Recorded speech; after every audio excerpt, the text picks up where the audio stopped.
If you give a seed to a farmer, he could tell you a lot about this seed. What will this be? A tree for apples, for oranges, a flower, or wheat? In Torah, we often do the same thing. We take a look at the seed, the source of something, and it will reveal to us much about its future. In the story of Chanuka, we have the same. We have Greek people, we have Israel, the Jewish people, and if we look at their seeds, namely their progenitors Yafet and Shem, we can learn about them as well. In an episode where the two of them walk into their father's tent and find Noach unclothed, drunk on the floor, the two of them grab onto an end of a blanket and they walk backwards and kindly cover their father. And Rashi on the spot says that in this merit, they too will get a covering. Yafet's children will go to battle, some will die and be buried. As well, Shem gets the merit of a covering, but a different type of covering altogether, tzitzit.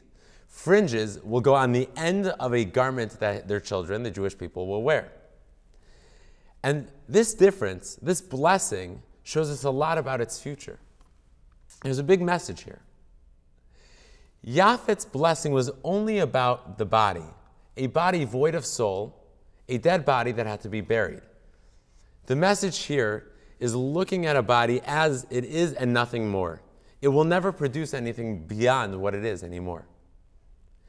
Yet Shem has a garment that carries a message. Gedilim ta'aselach. You should grow out of the beged. It should go further.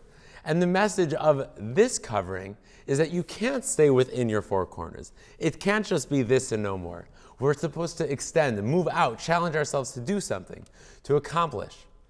This message carries itself over as the seeds that will play out as the plant in the story of Chanuka.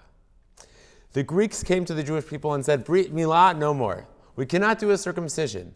The body has to be as is. It is perfect as it is. Don't do any more. Don't accomplish. Don't move beyond the limits.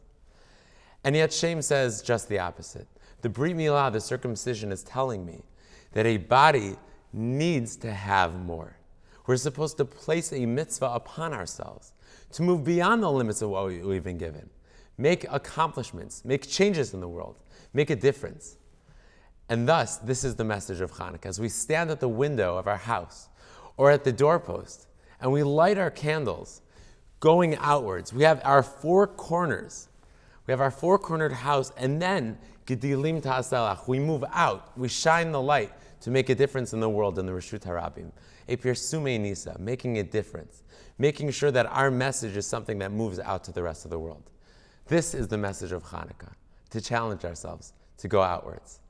Have a happy Chanuka.